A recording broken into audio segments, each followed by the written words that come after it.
What's going on? I am Nando. And I'm DJ. And this is Mostly Nitpicking, a podcast where every week we pick apart a piece of pop culture by looking exclusively at the details. Woohoo!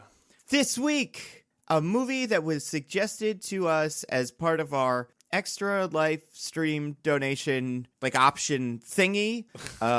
Thank you for your money. Yes, thank you to the children. Appreciate it, and we this don't. Is like or the money. It's the eating, and we appreciate the money, but that's where it ends. We don't appreciate the movie. It's the eating an onion of movies. It Nice. was so it's a movie you very much probably haven't seen. I know you probably looked at the title of the episode one. What's that? We're gonna explain it all to you, and it's not going to be quite as confusing. It's going to be still very confusing because I just saw it like 5 minutes ago, and I'm still super confused. But I think you guys will still appreciate the episode, even if you don't know what this is.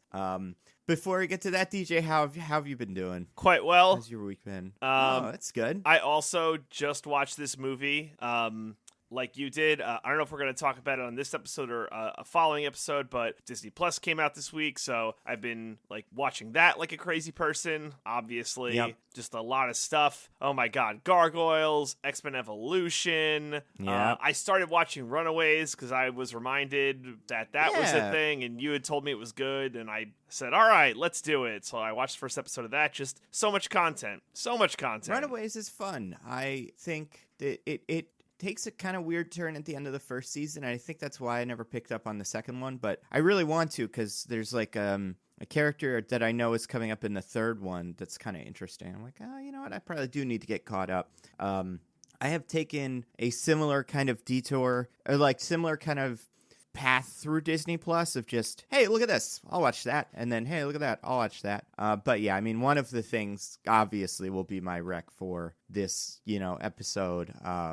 So we'll talk about that later. I think we might have the same rec, but we'll see. Yeah, I imagine we will. I have something else, so we'll be able to cover our bases. But I mean, it's still pretty solid thing to recommend. Speaking of this really weird little movie, probably not on Disney Plus. Actually, definitely not, because it was on Amazon Prime, which is where we watched it. Thanks, Amazon Prime. How about this? So I'm going to say this right now. If you don't know what this movie is, you've never heard of it, watch it right now. Go on Amazon Prime, watch it, pause this podcast, and then go back and then listen to the podcast. Because besides just it being confusing and probably helpful to know what's going on screen when we're talking about it, it's also really fun to see for the first time and go wait a second, this is what this movie is about?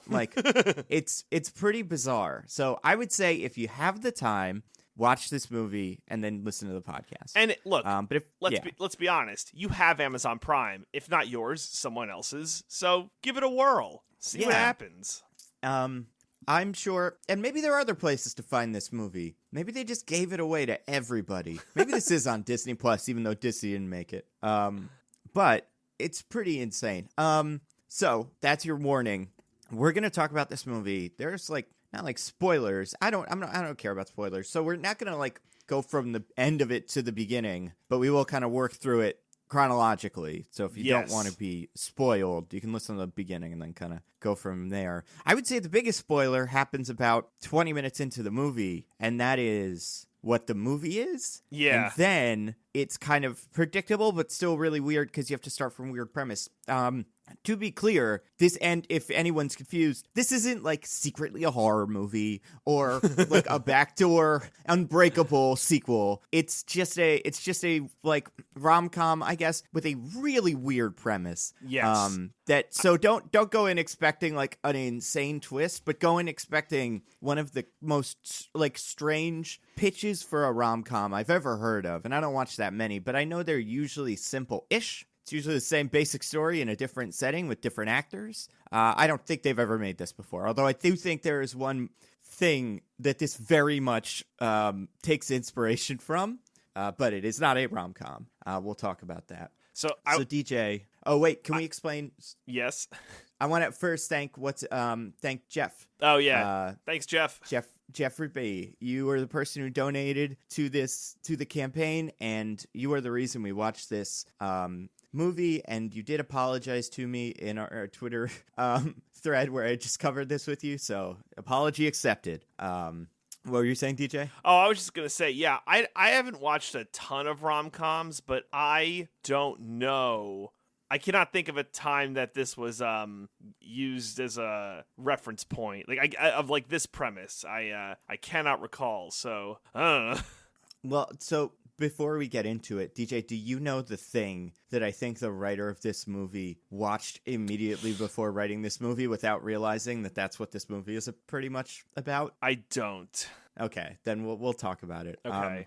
So this movie stars mostly Reese Witherspoon, a bunch of other weird little cameos, but she is the main character of this movie. It was released in 2017, so it's very recent, and it makes some references to stuff like Airbnb and whatever, and I'm like, oh, I thought this movie was like from 2010, and then you realize, no, it's super, super recent. I think it flew under the radar, probably, right? Because I never heard of this before. Oh, I mean, had you ever heard of this? No. Yeah. I'm wondering where Jeff heard about this. If it's maybe a cult classic or something. Oh, maybe. That's an interesting theory. Like, it's not quite as poorly put together as The Room. Like, it's not a complete unbelievable disaster of cinema, but it is very strange, and I can't imagine most people would remember this as like a good movie everyone likes. I think the value in it is its strangeness. Yeah, I agree with that. Yeah, well, we'll talk about it because the premise is batty. Yeah, do you want to kind of explain? So Sure. It's about a 40-year-old single mother. The 40 I'm only saying because it's so important to the movie itself. It's very important. Reese Witherspoon is a 40-year-old woman in this movie, separated mother with 2 children. She lives in L.A. Her husband lives in New York. Yep. That's where we start. So what did you think of this movie? I thought it was kind of cringy, if I'm being totally honest. Yeah. It's so weird because in a rom-com, right? Now I haven't seen. I think the new one is called Last Christmas. Is that the one with Yeah. So I haven't seen Last Christmas, but I'm gonna go on a limb and say that the two of them wind up together at the end of the movie. Just feels about right. I don't think they do. What? I think there's a twist to it, and I don't want to spoil this movie for anybody.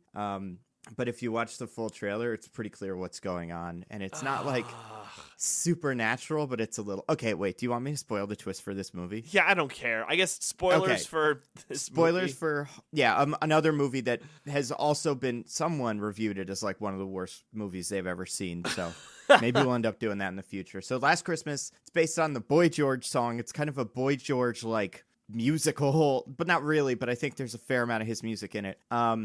No, not Boy George. Boy George? Who wrote that song? I have no idea. Yeah, well, that's like it's George Michael. George Michael. Oh, sorry. okay. Gotcha. So there's that song Last Christmas. Yeah. So Daenerys is kind of a train wreck, not really, but a little bit. She had some sort of chronic like condition earlier in her life, or like a car accident or something, that forced her to that kind of threw her. And she's never really recovered. She works as an elf at a store. I'm assuming she has another job when it's not Christmas. And she meets this guy who's really nice and handsome and cool. And I'm taking a big old guess no one else in the movie ever talks to. Because it is revealed. Yeah, no, hold on. So it's revealed that the thing that happened to her involved a heart transplant. And I'm taking a wild guess here. I'm pretty sure he is the person whose heart she got.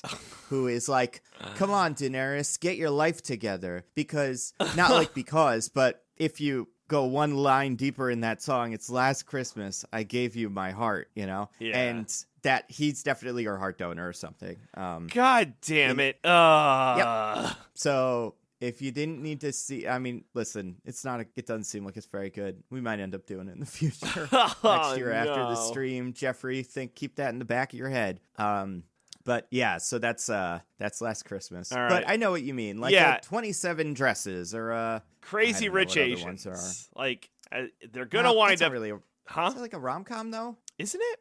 Like it is, but they're together in the beginning of the movie. I guess that's a good point where they point. separate. Yeah, that's a good point. Thinking like someone where Justin Timberlake, the one that they made 2 of in the same year. No Strings Attached. Yeah. That's a rom-com. Okay. There's other rom-coms. That's just how bad we are at Oh, rom-coms.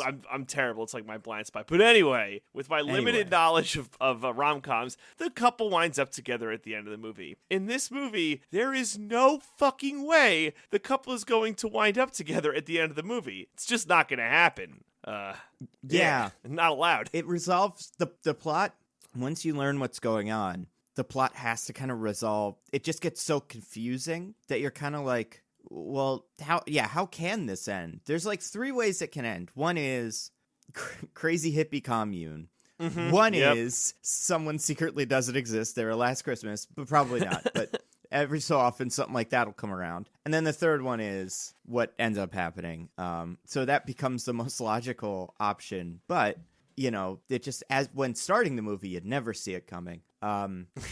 So Reese Witherspoon, 40-year-old divorcee or separate. Yep. She's separated from her husband, who we learn is Michael Sheen from, like, stuff. What's he from? Show with the Angels? What do people know him from? I don't know. Yeah, he's like a British guy. Either. He's got a nice accent. He does. He has a nice accent, cool beard. I don't see that beard on him a lot. He should stick with it. And he, so, like, they're separated. Like you said, she lives in LA. She has 2 kids. One's probably about 12, maybe. And then the other one's probably like 3. No, well, maybe 7. Yeah. Enough to write a play. However old you have to be to write a play. 5th grade. They say 5th grade at one point. God, I remember so many stupid parts of this movie. So she's like 10 or 11, whatever 5th grade is. Yep. I hate this movie. God damn it. So here's kind of what. So she goes out one night for her 40th birthday. Woohoo! Oh, and she's like really sad and depressed and stuff. Yeah. Wouldn't she takes a bunch of pills. The movie doesn't really take a stance on how it feels about that. Yeah, whatever. But it does seem to have opinions. But so she goes on the they go out one night and she ends up kind of sleeping with, but not really, some hot young thing. Ooh, isn't he so cool? He's very cool. He's what's his name? He's Jon Ralphio, right? Like that's who he is. Yeah. He's doing such a strange Jon Ralphio impression. Hey, can I talk to you for a second? Yeah. Hey. Oh, yeah. Hey, I'm cool. Whoa, relax, baby. I don't want to have to talk to her. I'll talk to you. Like. Yeah. And he seems kind of like he seems like a jerk. Yeah, he does have that vibe. Yeah, he's like, oh, that girl thinks I'm going home with her tonight, but she's wrong. Why is that? Because I gotta talk to you. It's like, that's a dicky thing to say. He never turns it off either. Like, as we hang out with him, he still does that, but he's the good guy, which is weird. Yeah, he's a weird good guy. I had a quick aside. None of these actors, and I know the movie only came out 2 years ago, but I have not seen them before, and, you know, like, from 2017. I have not seen them in a pre-2017 movie, and I have not seen them since. So, I don't know who they got for this movie, but it just seems like people. So, I actually just looked this up. There's 3 of them, right? There's one. So, there's going in order of importance. Pico Alexander, I believe, is the one that plays the cool guy.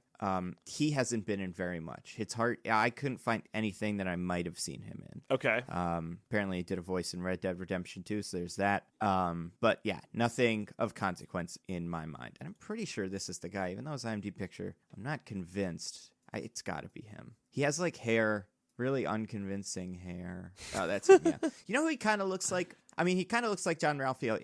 Also kind of looks like the Grant Gustin from Flash, the main one that is Flash.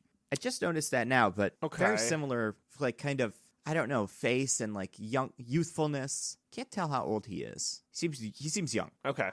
So you got him. Then you got Nat Wolff. He plays his actor brother, I think. Are they brothers? Oh, shit. I didn't even know that. I think he says he is, yeah, which also leads me to think I know what this is based off of. But he also hasn't been in too much stuff that I've seen, but he's been in some things. He's in the Death Note movie, something called Semper Fi, The Intern, another one I haven't seen, Paper Towns, Fault in Our Stars. So it seems like he might be one of those guys that's like young girls love, you know, the girls that would watch like The Fault in Our Stars. Okay, all right. Whereas we are men, DJ, and we watch Live, Die, Repeats. So Edge of Tomorrow, whatever it's called. So clearly, we just he he's in our blind spot. We're not aware of this person, but like totally like a Yeah. thing. Like, okay, all right. He was in a show My on fault. Disney or Nickelodeon maybe called The Naked Brothers Band, which I don't think they're naked in it. I think that's just their names, but it's like one of those shows about, like a musician, and that's like like a Jonas Brothers type situation. Okay. So I think this guy has appeal for younger kids. Not in like a creepy way, but Right, yeah, he's just that. Like a Justin He Bieber. is- I got it. Yeah, or like a Jonas brother or something like that. He is 25 in real life. Okay. So, yeah. Sure. Last one, Jon Rudnitsky. So I didn't recognize him, but now I think I see it. He was on Saturday Night Live for a little bit. Okay. He's the writer, obviously, the third guy who is not a brother. I don't think he's related to them. He doesn't look like him. But that's all he was in. Okay. Yeah. He's in a show called Catch-22, which I think is a show, but I don't know what that is. They're all fine. Yeah, everyone in this movie is okay. I mean, they're certainly doing what they're supposed to do. Yeah, I would say there's only one person that I think isn't necessarily like phoning it in, but has one of those thankless roles that's like, well, what is she really supposed to do here? And that's Candice Bergen, who plays the mom of Reese Witherspoon, so the grandmother in the thing. She's a fine actress from like Murphy Brown and stuff, but just the way I've seen a lot of these like Lifetime movies and stuff like that where there is this character and it's always exactly the same every single time. So there was that. Who else? Michael Sheen. Michael Sheen, by the way, for people that don't recognize him, he was in like The Queen. He played Tony Blair. Good Omens is the show I'm thinking of where he's an angel, and the other one's the David Tennant. He's like this one. Michael Sheen plays the nice angel. I think he's a bad guy in Twilight. So he's been around for a while. All right. He's funny. Yeah, I like him. He was on 30 Rock. Do you watch 30 Rock, DJ? I've seen 30 Rock. Have you ever seen any of the ones where Liz Lemon meets a man who's like her perfect soulmate, except they don't like each other, but like the universe keeps pushing them together? Yes. He's that guy. Okay. His name in the show is Wesley Snipes. Yep. I remember Wesley. And it's funny because she's like, your name is Wesley Snipes? He's like, yeah, let's look at us. Which one of us looks like a Wesley Snipes? It's a British name. So yeah, he's good. There's two kids. They're fine. They're kids. Yeah, whatever. Yeah. They're there. And then the only other actor I recognized, well, actually, there's a couple like really small roles, but Lake Bell is in there, a character named Zoe, as kind of a Gwyneth Paltrow type, I guess, who works for them. Or she is the boss of Reese Witherspoon. Yeah, except it's not clear what Reese Witherspoon's job is, and the movie doesn't Not care to even tell you kinda. like what's going on. Yep. So. She does. She organizes houses, and at one point is holding pillows. It was her job to bring the pillows. So I don't know if she makes pillows, or she designs houses, or she just knew she needed pillows, so went to the store and bought them. But yeah, that's her whole contribution to the movie. Also, DJ, do you watch Veep? No, I don't watch Veep. I'm sorry. Oh, okay. I know. There's one. Yeah, I mean, I love Veep, but one of the guys in it, in this, is plays a character named Dan Egan on Veep. He's the producer that they work with who does horror movies. Oh, okay. And he's pretty much that in this movie, or in Veep too. He's like not like smarmy, but like fast talking Hollywood type who is kind of a dick. Yeah, he's the only other one I noticed. There were a bunch of other people that I'm like, should I know who you are? But I don't think any of them were people I should know who they are. All right. Can you explain how about this? Explain what the three guys are doing in this movie. All right. So you got three guys. I cannot remember any of their names, and I just watched this movie. I can tell you what they are. All right. It's Harry is Barry Allen, so if you want to remember that, Okay. Harry is the Flash. Harry's Barry. Got it. Harry is John Ralphio. Yeah. Yep. He's the main guy. The writer's name is George. Okay. And the actor's name is Teddy. Okay. So I hope that helps. Yeah, I'll try.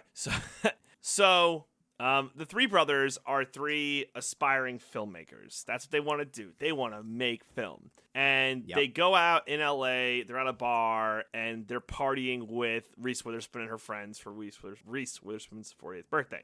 And Harry seems to be attracted to Reese Witherspoon, and he's like, oh, I like where this is going. And then they go to her house to have sex. It doesn't happen because he got sick and threw up. his friends all went over to there. Yep.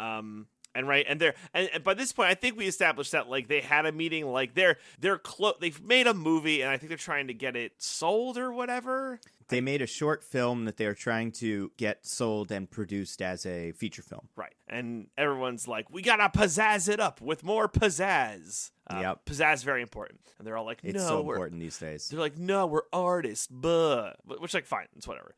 This movie has something to say about that, I guess. So, by the way, side note. So, while Reese Witherspoon is a basically single mother of two, she has the nicest house. Nicest house in L.A. because her father was a famous filmmaker. So she's got that going. Yeah. Who would you say they're going for with him? Like, what?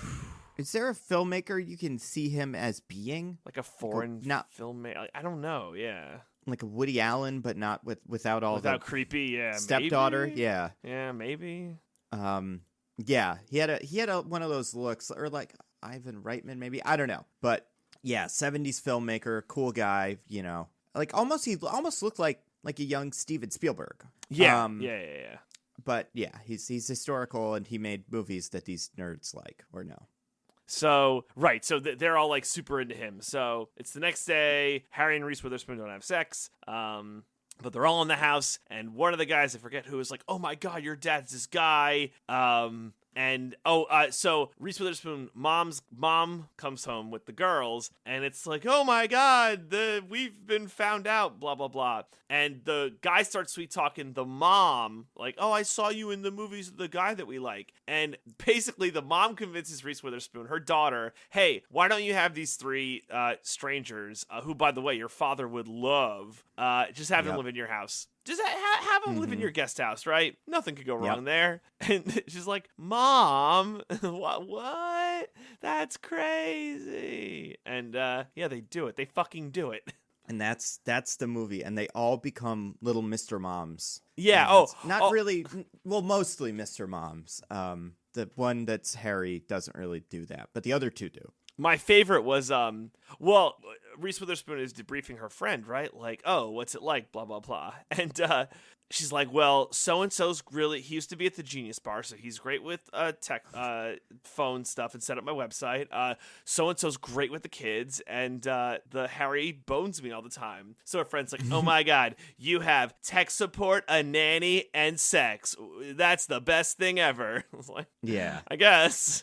I mean, it's pretty good. And the tech support one also cooks. I want to say he makes breakfast one day. Yeah, sure. Yeah. Which, okay, so let's get this one out of the way real quick. So here's what we have. We have three friends, two of whom are brothers, that are young. They're from New York, I want to say, New York City. They are, yeah. They're all from New York. They're from Brooklyn. So they want to make a movie in black and white. Seems to be at least partially based off like their lives and experiences or something. And like it's that first movie that's their real, break into Hollywood, and they want to shoot it in black and white because it's so real, and they're artists. One of them is the cool guy who's kind of dumb, and his whole thing is being romantic and whatever. One of them, his brother, is the actor who brings pretty much nothing to the movie. Yeah, it's true. Who also cooks.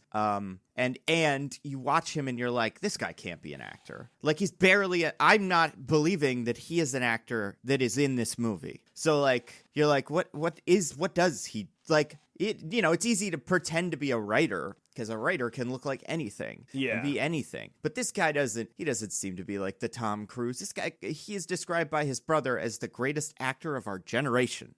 So that's a little much.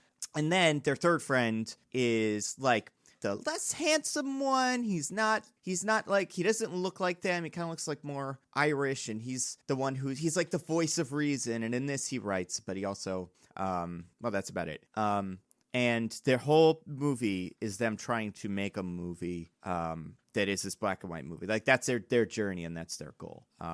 This is Entourage. This is a romantic comedy version of Entourage, which is bizarre. And it takes so much beats. Like Johnny Drama, who's the brother, also cooks. That's kind of what he does. And Turtle cooks. By the way, Johnny Drama and Turtle kind of both rolled into this third brother who doesn't really have too much personality. But if you look at Jon Rudnitsky in this, who is the one that plays the writer, he looks so much like Eric Murphy, who is, I forget what the actor's name is, but he's the guy that directed the John Gotti movie. Oh my God. I know. But yeah, Google Entourage or I like Eric. You do Eric, it'll be easier to find. Right. And then see if you don't go like, oh, that's this guy. Yeah, this is the same guys. Oh, hey. Yeah. And Dan Egan, the Hollywood producer, very much like Ari, is like just like a fast talking jerk who, knows the studio system and like, he doesn't care about integrity. He's just there to make money. And then the crazy thing and the thing that I couldn't get over is they want to make a, like I said, black and white, like true life drama, which in the movie, in Entourage, and I loved Entourage when I was growing up. I still kind of love it, although I know that it's awful. But when I was like, 15, I was like, this is the coolest. These guys are living it up, And in the first movie Vince makes, I think we don't see this one made, but I say it's called like Heads Up, and it's like some action movie or whatever. But their passion project is something called Queens Boulevard, which is like this black and white, like true version of New York City movie, which we never see except for one like tiny bit of it. But like they're also trying to make Queens Boulevard in this. It's crazy how much this is Entourage. Crazy. Oh man, that's they're also nuts. all from Brooklyn. Yeah, it's so weird. Maybe that's why this movie's like popular, is like someone in the Entourage fan, whatever, was like, guys, this is Entourage. And maybe that's how it got known, at least in some circles. I don't know. I think you could, if you were like someone like me who knows Entourage, in your head, because the names don't matter, you could just swap out all the names for the names they're supposed to be. So like you're Vinny and you're Eric and we'll call you Drama, but you can be Drama or Turtle. It doesn't matter. And then just imagine that this is a romantic comedy set in the Entourage-averse that takes place right before Queens Boulevard. Like, right somewhere smack dab in the middle of season 1. Or maybe even, well, it can't be before season 1 because they are successful when it starts. But yeah, like somewhere in the very beginning of the Entourage-verse. And then in the end of the movie, you'd have to be like, well, I guess Eric gives up on screenwriting and decides to be Vince's manager instead. And the director guy, he's so handsome, he decides to act too. But yeah, it's Entourage. It's so weird. It's so weird. So that's basically the structure of most of how this movie goes. The conflict comes in where... Oh, and so by the way, the whole time that Reese Witherspoon and Harry are together, you know that they can't wind up together. It's just, it's not feasible that this 40-some-year-old woman would be just down to be with this 27-year-old guy or whatever. And like there's one part where he doesn't come to a thing... I can't even remember what the premise was, and she's like, you're 27 and you make mistakes, and that's okay, I was 27, but this probably doesn't work. And he's like, no, but it can work. And you're like, man, that could have been the end of the movie. But then dun dun dun, the estranged husband comes and he tries to come in and be like, because he knows about what's going on, because he talks with his daughters, and the daughters are like, oh, there's 3 guys just living in our guest house. Yep. So, and he's like a music producer and he's a dick and whatever, that's why they're estranged, and he comes back into the mix to be like, I'm gonna save the fucking day. And then there's conflict there. The guy who's an actor punches him in the face. There was only one like funny interaction where at the very end of the movie they're at the play together and the dad sees the kid who punched him in the face and he's like, hey, how's it going, buddy? And he looks like a little nervous. I'm like, it's pretty good. Yep. That is, by the way, that's a very Johnny Drama move, just punching the guy out of nowhere. Okay. And it really does feel like just something to give that one to do, because he has nothing to do in the movie. He really doesn't. There's like other weird conflict where Harry is mad because his brother's taking acting gigs, like other acting gigs, and the writer's doing other writing, and he's like, we gotta stick together. But what's funny is the whole time they're like, this isn't sustainable, because at one point Harry like goes into the house at nights to have sex with Reese Witherspoon. The other 2 guys are in the guest house, and they're like, what are you doing? They also imply that all 3 of them are in love with Reese Witherspoon, and I'm like, what is going on here? What, like, so weird. Was the writer like, to get some good actress, we're going to be like, hey, we're going to make you 40, and all of these young guys are going to be so attracted to you. Yeah, out of nowhere. I mean, like, she's She's pretty the night they see her. Not like the night they see her. And not that her being pretty is all that matters, but like when Harry looks at her in the bar and he's like, whoa, I gotta go talk to this girl. Like, sure, whatever. but she doesn't really want to hang out with them. Like, she's very clear in the beginning, like when the relationship starts, like, listen, I'm a 40-year-old mom, you're kids, this is weird. And they're all in love with her. It kind of feels like Reese Witherspoon, and she didn't, but it kind of feels like Reese Witherspoon wrote this movie, or at least rewrote it on the day. It's like, can we have a scene where they all argue about who loves me more? That would be really cool if we had a scene where they all just like fought over like, you don't love her, you only love things about her, I really love her. It's like, so I'm not weird. in love with her. I just think she's smart and has a great face and is just the coolest person, but I don't love her. It's like, what are you doing? And then, like, they all become this, like, weird, like, oh, I'm going to fill in the dad role. Like, there's one scene where all 4 guys are there, so the trio and the dad. And he's like, oh, they're all one by one going into the room like, we gotta talk, Reese. This shit's gone too far. And it's like, what are they doing? Yeah. It's so stupid. It's so hard for me to get on board with the movie, obviously. Like, the movie's, it's not very good.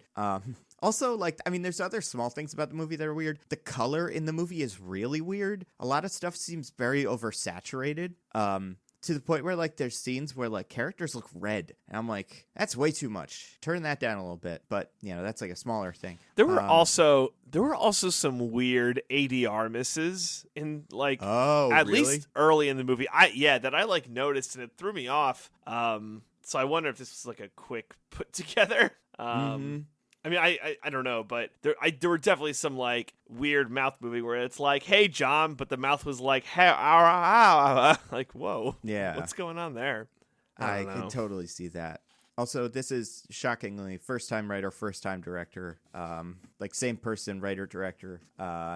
I had it open before. Where did it go? Did this come out in a theater, or was this like a straight? Okay, oof. No, it did. Yeah, we'll talk about that. So, okay, the writer-director's name is Haley Myers Shire. She is the daughter of Nancy Myers and Charles Shire, both pretty successful Hollywood screenwriter, producer, directors. Nancy Myers made like What Women Want, Something's Gotta Give, Parent Trap. Charles Shire made Father of the Bride 2, Parent Trap. Private Benjamin, I don't know what that is. Irreconcilable Differences, there you go. So, like, people you kind of recognize. And then this is their daughter, who is 32, I guess. So she made this when she was 30, which is my age. Okay. So you know what? If I had to make a movie, it would probably be about this good, I'm not saying I'm going to direct the next Queens Boulevard or something like that. It would be this. So... what I also find interesting is that some of the Hollywood pitch guys are like, oh, what if we like assemble a team together and it's like a heist? And they're like Ocean's 11? And he's like, yeah, Ocean's 11. We got some big names attached to it. And they're like, no, that's not this movie. Yep. And it's like all about them not selling out. But part of me is like, sell out. Yeah. Like, just sell out. You don't have anywhere to be. You can make Queens Boulevard in like 10 years. That movie's not going anywhere. Do whatever this guy wants. Well, that's the weirdest thing about the movie for me. And like the part that really made me hate these guys is, so they are both struggling actors or like filmmakers. And one of them's an actor. I mean, 2 of them will be because it's become Entourage. But they're struggling filmmakers. In the beginning of the movie, we meet them getting kicked out of a motel. Then they go to a meeting, and then they go get, like, lots of shots at a restaurant. So, like, they don't know what they're doing with their money. But they're on their last legs. They came from the big city to LA, and they're going to be failures. But they have this one great idea. And then people see their short film, which it frequently is worked this way. Like, it's like, okay, I'm going to make a short film, prove I can make movies, and then I'm going to go make that Ocean's 11 movie. Yeah. It's not always like, I'm going to make a short film, and then I'm definitely 100% going to film a longer version of my short film. Like, that's my goal. But then these guys go to Reese Witherspoon, hang out with her. She invites them to live in her guest house. And immediately they start turning down big projects.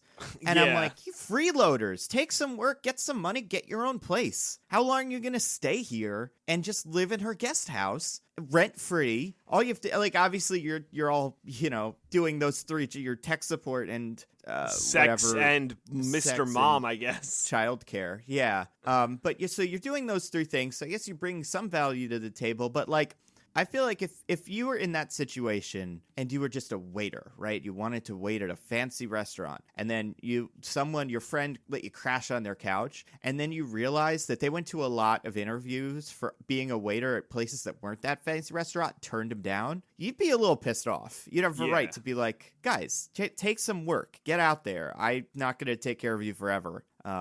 And, like, maybe they just are, like, luckily they're all the three nicest guys who are great with kids and all the things they need to be great with. But, like, if they weren't, they'd still stay here. And she would have to kick them out. Which is why I think it's so unreasonable that the movie treats the husband like the bad guy when he's like, she's like, why'd you come here? He's like, well, I heard there were boys living in my house, so I want to check. Because it's weird. Do you not realize how weird that is? She's like, no, it's cool. The boys are cool. Kids love them. You're like, what? You're letting him hang out with these random kids that you met out one night at a bar, and then one of them tried to have sex with you, but he got so drunk he threw up. He doesn't know that, but still, important information. And now you're just, like, letting him drive our kids around and write plays with them. So weird. Yeah. I mean, I get why they make the husband the bad guy, because this movie is so one-dimensional. And it's like, well, she talks about he was just coming home every day smelling like Dom Perignon, and I couldn't handle him being the absentee father. And, like, I get what they're going for. Like, clearly this father's, like, a douchebag. Yeah. Because even when he's there, the daughter's like, Daddy, will you come see my show? And he's like, well, Princess, I'm going to be back in New York, so fuck you. Yeah. Like, he does go to the show. He does go to the show. He moves to LA. Like, the absentee father part isn't, like, I understand, and I think it's the right move at the end of the movie for her to also reject him. But also, I'm like, maybe he was just, like, he just couldn't get away. But he always did plan to come here, and here he is. Like, even that one character flaw that we're supposed to really hate him for, besides him not paying attention on phone calls, which is the other thing we get. Besides that, he kept his promise. That is true. Like, yeah. Why did she move there at all? Why did she move to LA? Yeah, because they lived in New York, right? They both lived in New York, and then 5 months ago, she moved to LA. Probably because... Is it because her dad died? No, I think it's because the marriage was probably going shitty.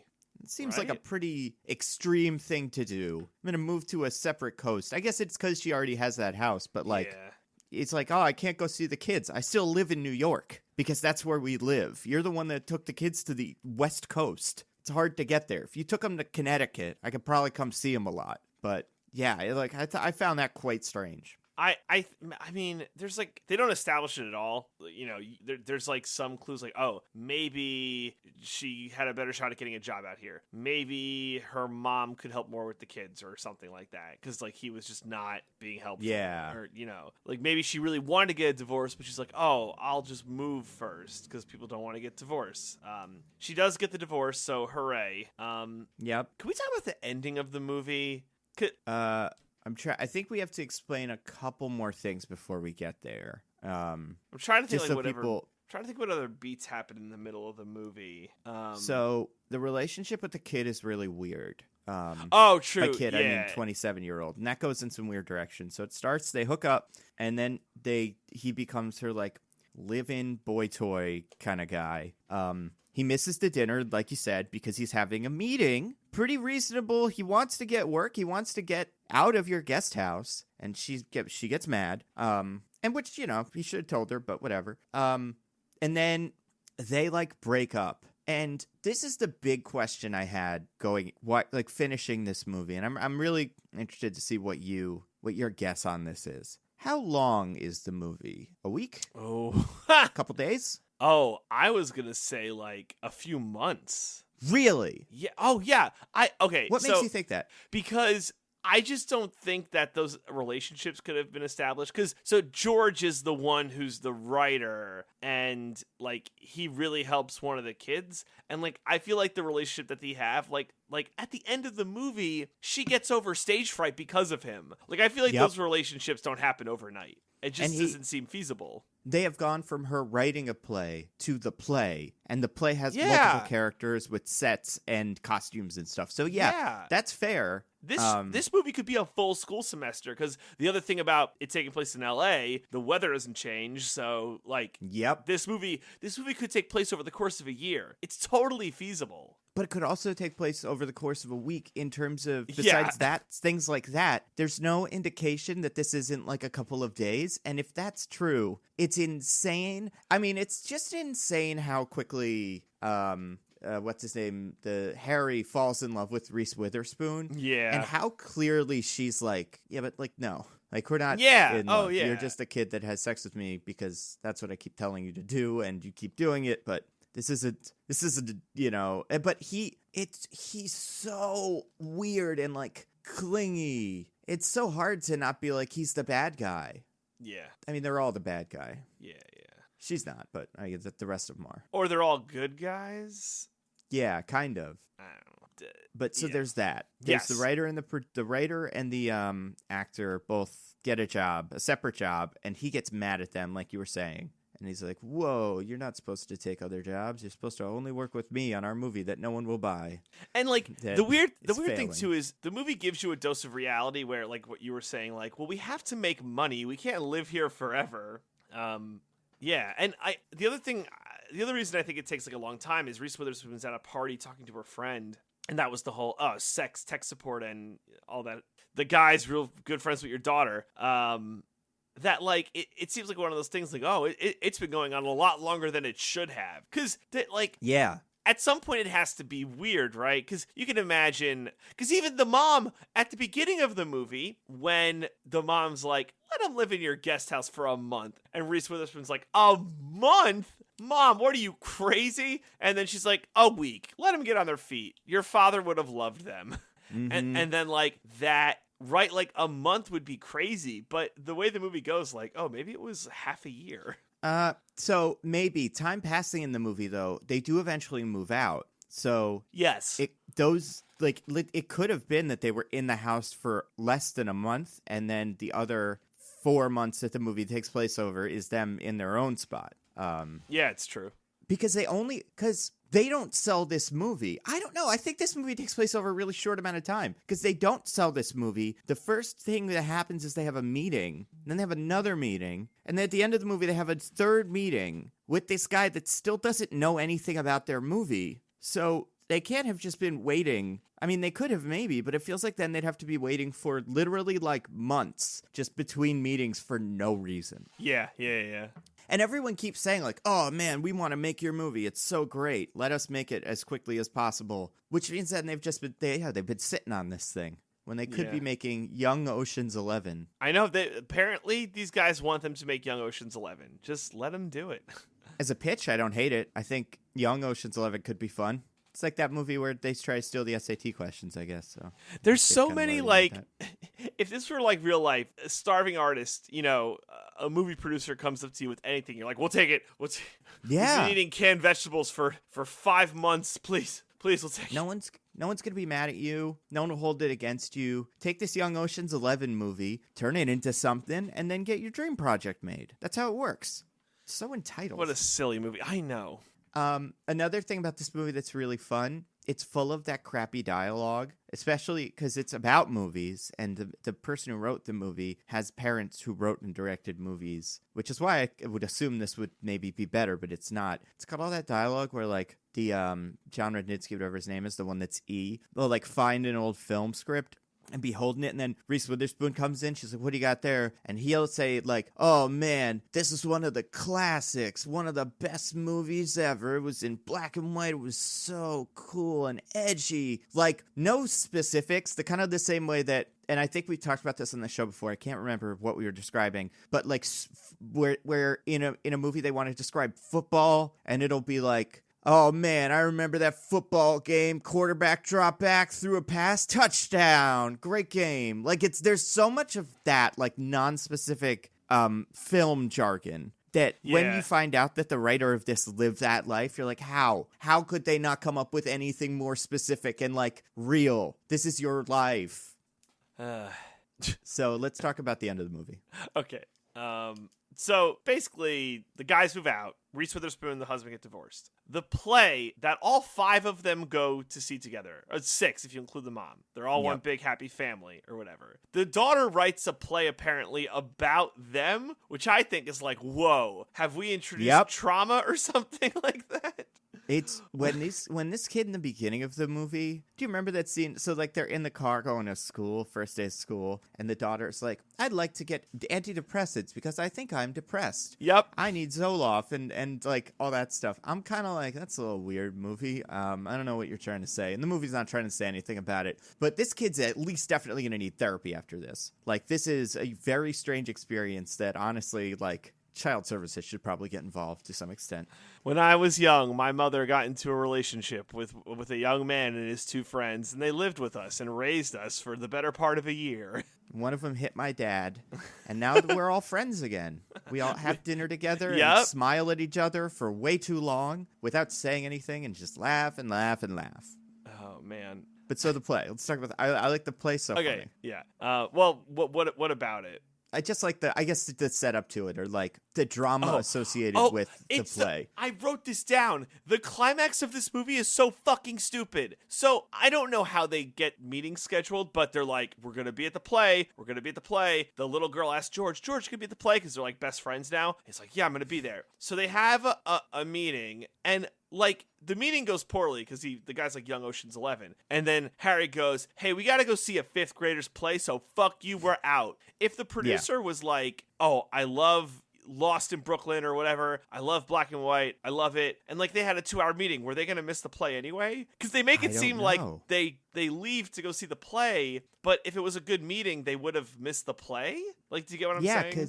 Yeah, I do. What he says to the producer is like this long speech of like, listen, you don't appreciate us because my brother's one of the greatest actors of our generation, and this guy's written a script. Well, boy, what a good script, and you don't love that either. And I'm something. Who knows what I am? But I guess I'm a director, and maybe I can do that. It seems like we've only done a short film, so the fact that you don't want to give me a major studio like budget is not insane. But he's like, you don't respect us, and they storm out of the meeting. But again, it does seem like to me, and they're not living at the house anymore, but it's still, their standards are impossibly high for what they will take and won't take, because even this director, producer, I guess, the one that's like the Dan Egan from Veep, when he first meets them, he's like, I got a couple ideas. Okay, first one.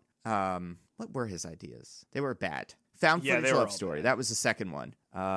Whatever the first one was, who cares? And then the third one, I want to make an Oscar movie, a real good movie. And they're like, okay, that's the one we want to make. So they've got everything going for them. Like, and this is why it's like Entourage, and I thought they would just get the movie because that's how every episode of Entourage ends. The guy who's like the producer would be like, you know what? I respect that. We're not going to make a movie with this guy. I'm self-financing, and it's going to be great, and I'll do whatever you want because you love this weird kid so much. But no, they just store him out of the meeting, and the parents and the kid are like unreasonably like concerned about them. Did they not know they had a meeting at all? I don't know. Like, because the grandmother's like, they'll be here. But they might be like, hey, we have a meeting. We might be a little late, but hold our seats. Yeah, I have no fucking idea. Yeah. Like, and I mean, they get to the meeting and they like book it, and they get there and there's that snooty usher from Spider-Man 2 who's like, excuse me, sir, this is a children's play, a play that the children wrote. We can't let you get in here. Like, well, they're fucking parents probably. It's really confusing who they are to everyone else, but for you should be like, oh, this is your kid? Sure, go in. Sorry, I guess. Like, this isn't, and I think the guy says that. He's like, this isn't Hamilton. This is a school play. So the two of them sit down, and then the daughter is like already on stage, like not doing very well. And E goes backstage and like runs upstairs. It gets locked in. Like, he's like, oh no, this door doesn't open.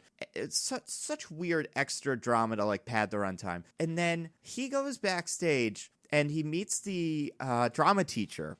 And the drama teacher's like, "Oh my God, you're whatever his name is. You're the guy George. you're George." And he's like, "Yeah, I'm George. Who are you?" And she's like, "I'm Miss Whatever, the drama teacher." And they share a look, and he's like, "I'm in love with you." It was And like, then he just "You're goes, George? You're Miss Avery?" Like, they both Yeah. expect Yeah. each other to be way older or way younger? Like, I don't know. I mean, I could see her expecting him to be way older, I guess, because what would you expect from this guy at all? Yeah. You know, like you'd just be like, that's pretty bizarre.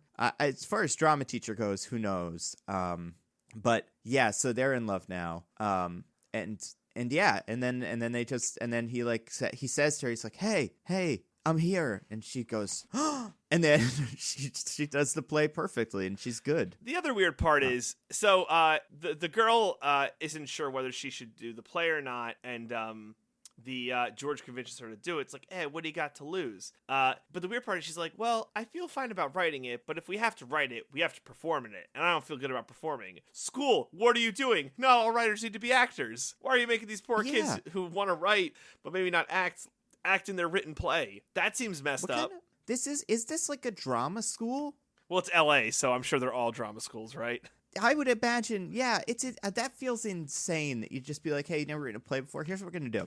You write your play. Bring it to us. Whatever it is, seemingly without revisions. We will put your play up, make kids do it, and then invite a packed house of parents and whoever else wants to come, weird live-in boyfriend, chauffeurs, whatever. And everyone gets to watch it, and we're going to expect that that's not going to be a disaster for you socially and, like, just emotionally. You're going to be able to do that. It's 10-year-olds. Yeah, How did pretty they much do it?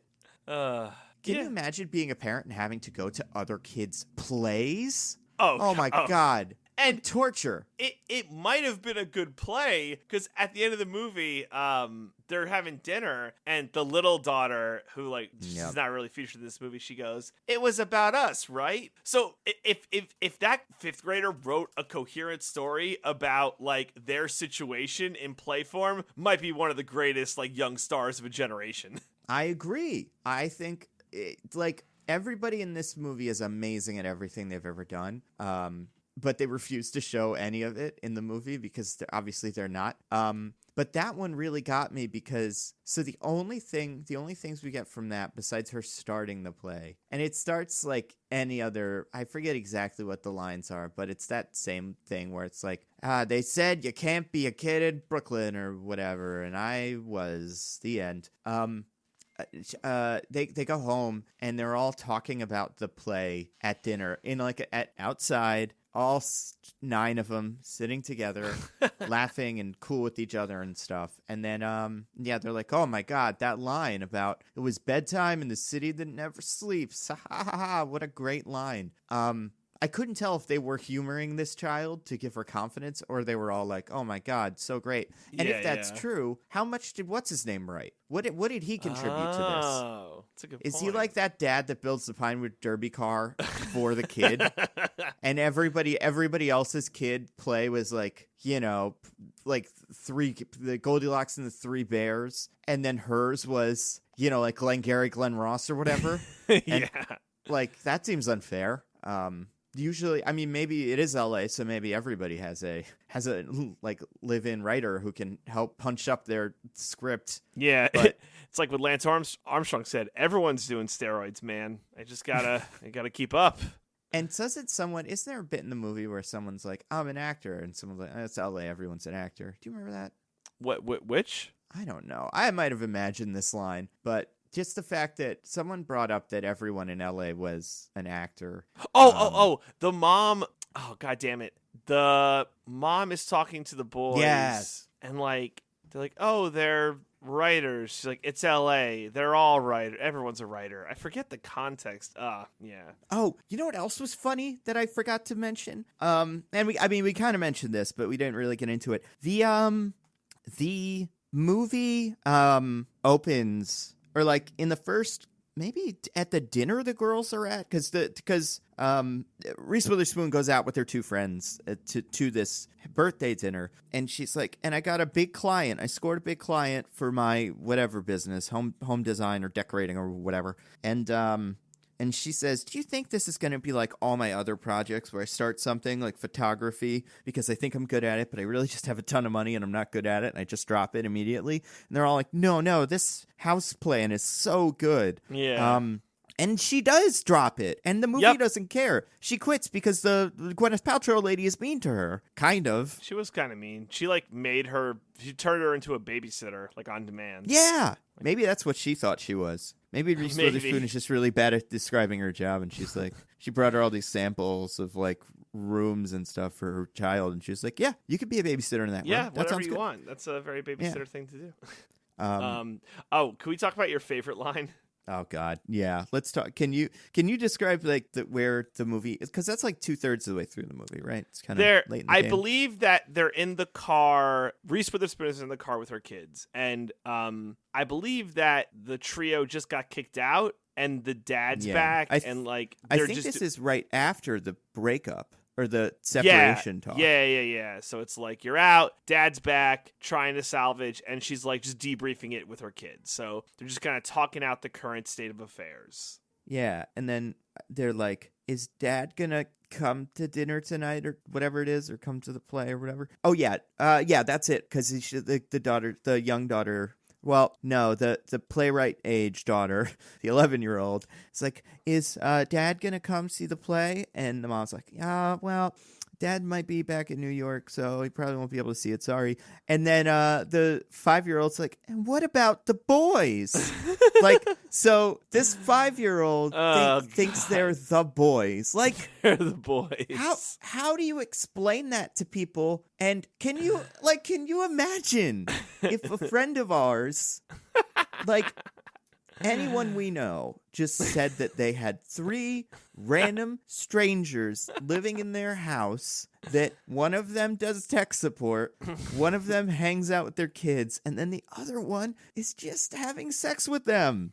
You'd think that person was crazy. You'd want to free those 3 boys. Yeah, right. Some sort of sex cult or something. The police need to be involved. One of you is doing something illegal. I can't quite figure out who. Either they have you hostage or you have them hostage or something. But I think this is going to end with a murder-suicide. So I'm going to intervene with the authorities. I'm imagining, because this young girl's probably in like kindergarten, right? Or first grade. Yeah. So it's like, all right, time to draw your family portraits. He's drawing, there's me, my sister, mommy, daddy, and the 3 other ones. And the teacher goes, oh, who are these 3 people? She goes, oh, they're the boys. Yeah.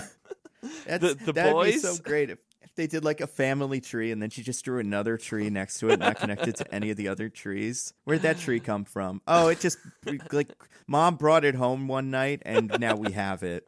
I don't know if they're all related. In fact, this should probably be 2 trees. I don't know what any of their parents' names are. We don't know anything about them. We barely know what they do. God. Where did you think the movie was going to end? About where it did. I'm like, I thought maybe the dad would have like a face turn. Because what the weird part was, or do we find out about the divorce before or after the play? Before.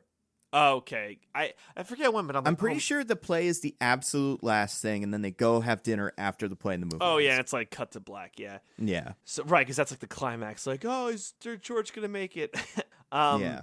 So I thought maybe the dad would turn around, but yeah, I'm like, oh, they're not going to wind up together. They'll become friends, and Reese Witherspoon will either figure out her family situation or just be out on her own. So yeah, that's like, where did you think it would end? I had a feeling Reese Witherspoon would be a producer or something. She has all this film equipment in her house and all this money, I assume, and she can't hold down a job, and she has like the family line of being a famous director that any random 25-year-old can come into your house and be like, oh my God, your dad was this guy. Like, it just felt so crazy that they didn't do that and they didn't shoot the movie at her house.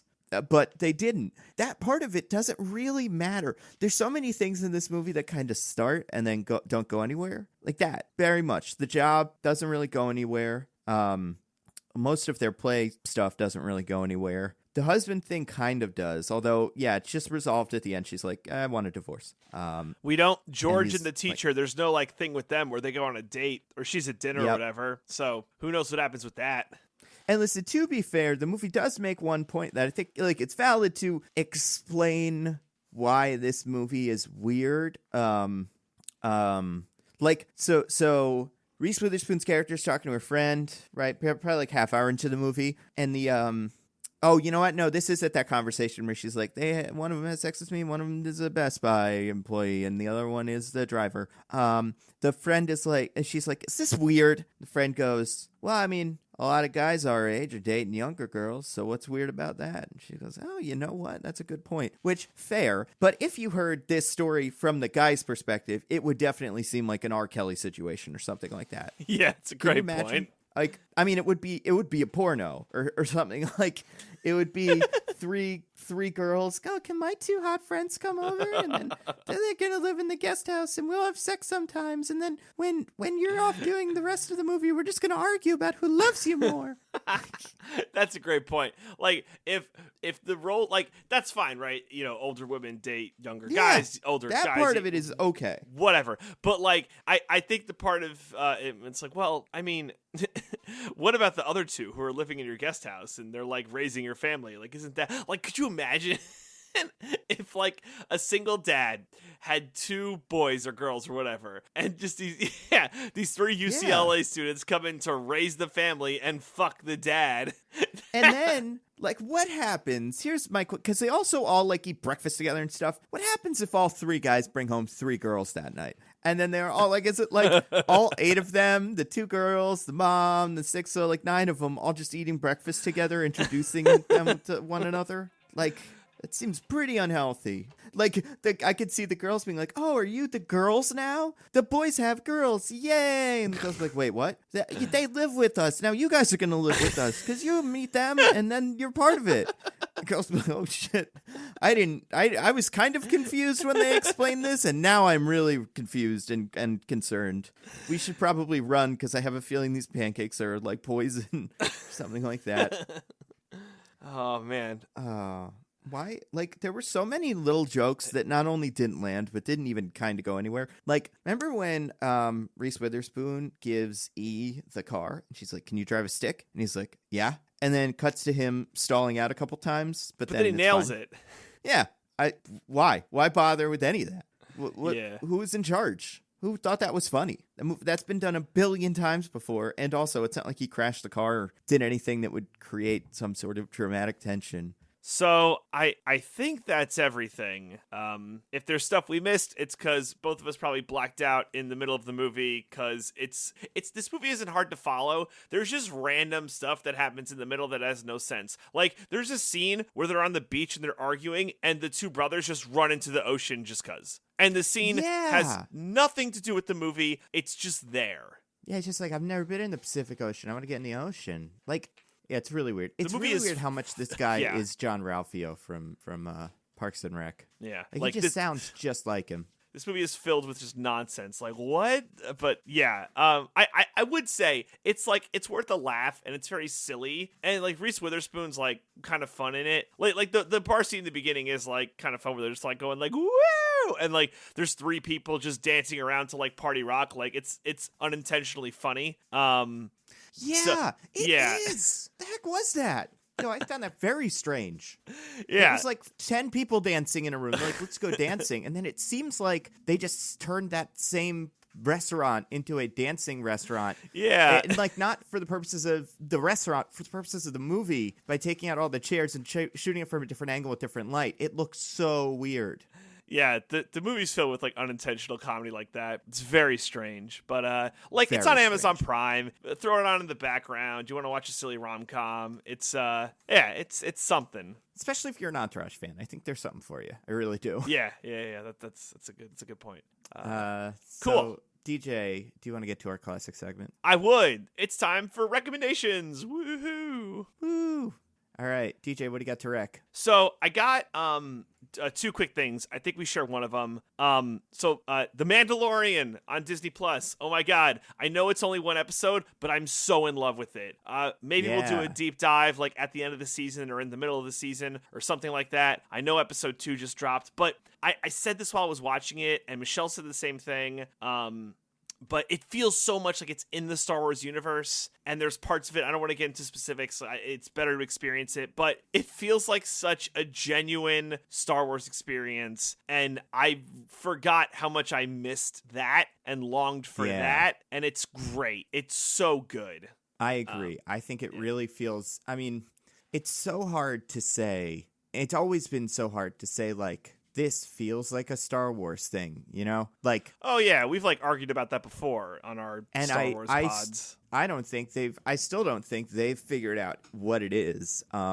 And not that they don't know what it is, but just I don't think anyone has made the case for Star Wars. A Star Wars story is X besides just it is set in the familiar parts of the Star Wars universe, which is why I think they have trouble is they can't expand outward. But I think this one does a really good job of just the animatronics, but also just like all the puppets and everything in the background feels like Star Wars, and just like that everything's like grimy and dirty. I love that. Yeah, it's so Star Wars to me. It's very good.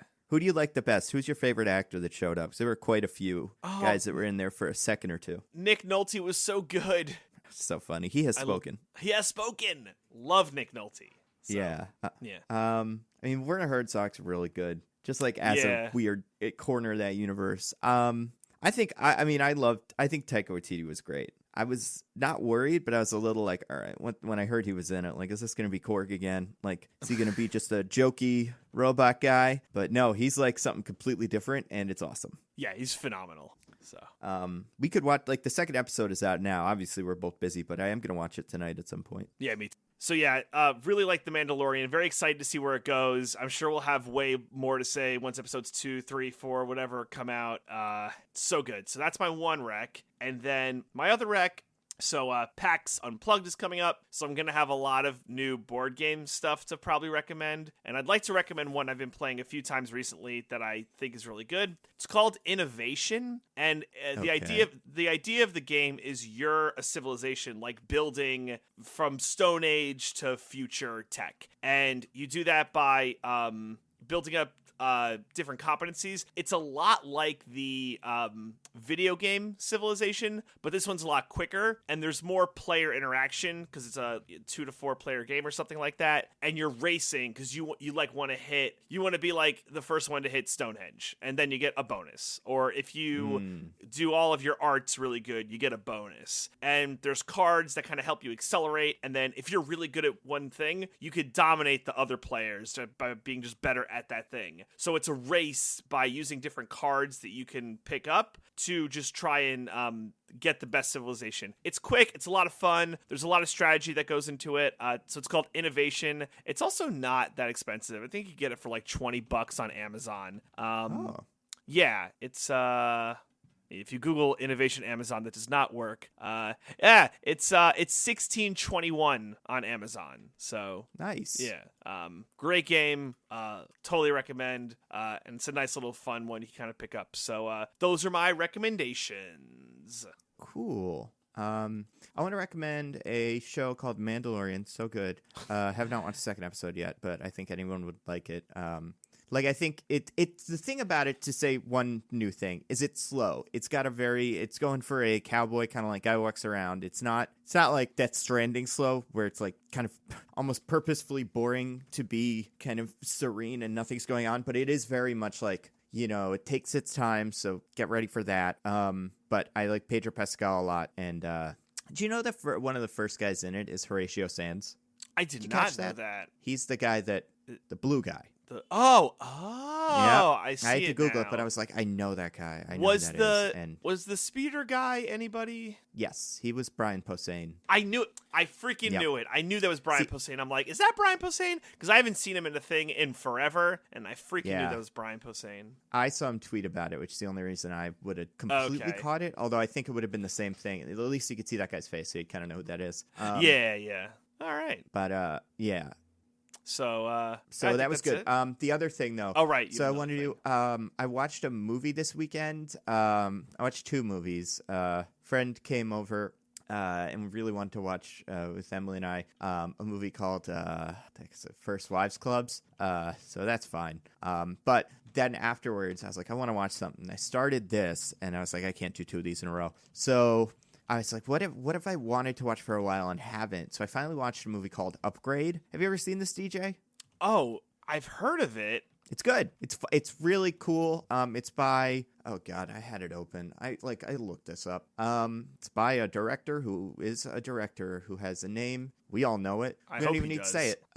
He's known for he did this. He's doing the new Invisible Man movie. And it's this movie is just a guy who, it's pretty much just what if Venom was good. He gets a chip in his brain that not only can like talk to him kind of and be like, hey, we should go here, but it also gives him like superhuman fighting abilities, but he also has to argue with it. But besides just that, this movie is not, is all over the place, and like, it's a little simpler. It's very John Wick. But the way that the fight choreography for this, and you can go find like one clip on YouTube if you're not convinced.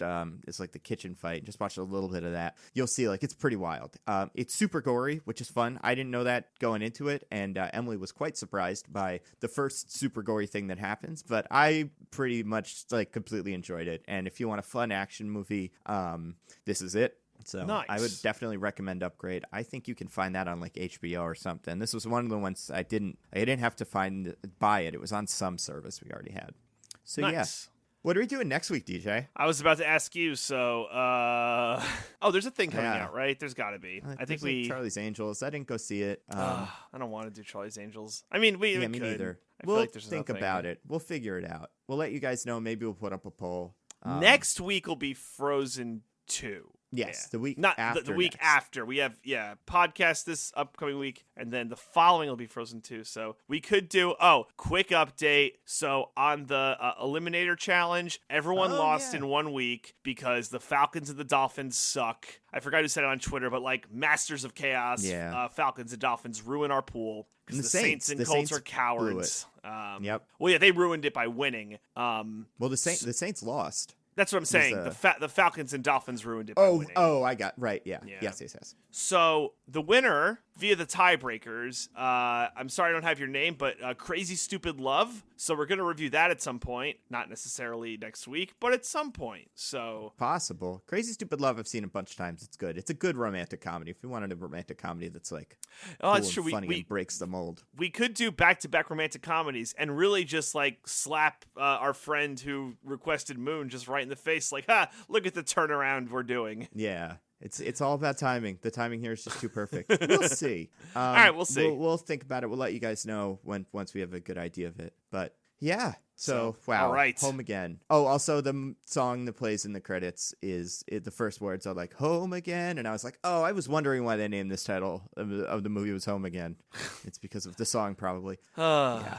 So until next week, I am at Nando V Movies on Twitter. I'm at Zippy by Day. Goodbye, everybody. Goodbye.